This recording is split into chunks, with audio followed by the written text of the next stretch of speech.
Hi, my name is Tessany Camario. I'm 38 years old and I've been living with chronic asthma for over 20 years. I was actually diagnosed when I was 12 years old. That was when I had my first real doctor's visit um, to get on preventative medications, to come up with a control plan, met with doctors and specialists and did tests to figure out what medications would work best for me. Growing up with asthma is very difficult. As a child, you don't know why this is happening to you or what this means or why you have to take so many medications when your sister is perfectly healthy. I remember that I was in and out of ER rooms and hospitals because of late night asthma attacks. Um, I missed a lot of school because I was always sick. And I just remember having to take at least 6 or 7 different medicines night and day just to be what most people would consider normal. Asthma is a disease that affects your lungs. The best way that I've always been able to describe it is if you were to run a marathon and breathe through a straw. That's literally how it feels.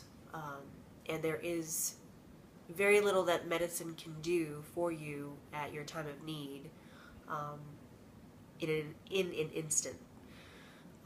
What happens is the muscles around your bronchial tubes in your lungs constrict and close off your airways. So when you breathe in, you can't get the oxygen to your blood the way normal people would. It affects your everyday life. Asthma is usually induced by activities, sports or exercising, running, but it can also be caused by environmental issues, change in weather, the rain, going from cold to hot or hot to cold. All of these things affect your asthma. The times of season, humidity, whether or not it's dry. These are all things that can affect your breathing, your health.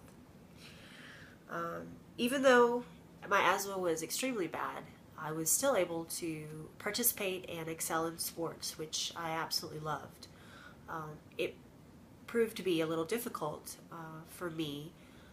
A lot of the conditioning and training and running that the other kids did, my teammates did, I wasn't able to participate in, and it left me feeling kind of like an outsider.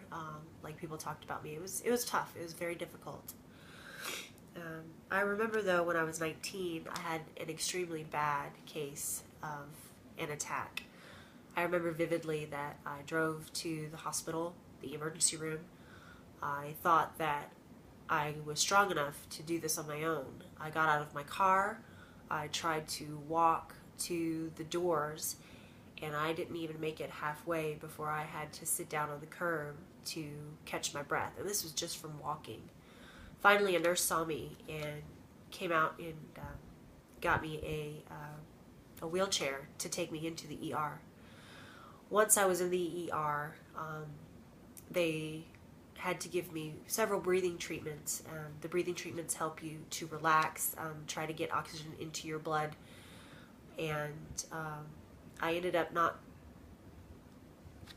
taking the medicine very well, so what ended up happening is I was hospitalized. In doing so, they had to intubate me, and intubation is when you put a tube down into your throat so that a machine will breathe for you. I was intubated for a week. And when they intubate you, you have to be paralyzed because you have a tube down your throat. You can't move. After the 2 weeks was up, I was still on heavy medication to allow me to breathe on my own. I was released about a week later and found that it was very difficult to come back. That was when I really realized that asthma is something that you really need to control. Ever since then, I have made it a point to live a healthier lifestyle, eat better, figure out what foods are an allergic trigger for me, for myself, I've found that certain caffeines are not really good for my asthma. My asthma is heavily induced by physical activity. I have found that there are some foods related to asthma attacks, one of them being Mexican food. I don't really know what it is that they put in it, but it seems to be every time I do eat Mexican food, I do have a bout of an asthma attack. Currently, I use a lot of medications to control my asthma, one of them being Delira. This is what I take every day, once a day, 2 puffs. And then if I ever get into trouble, I use a Prevenal inhaler, and this is my rescue inhaler. I always keep this with me. I have to have this with me wherever I go in order to be safe, that I won't have to go back to the hospital. Asthma is very unpredictable, and it's scary. You never know what's going to happen when you can't breathe and you are miles away from your inhaler or your vehicle or a hospital or a doctor. It's a very serious disease that I've coped with for a very long time, but I do now know that it is controllable. It's up to you to make yourself a healthy person, and in doing so, you have to figure out the right combination for you and your life. And I hope that helps, and thanks so much. Bye.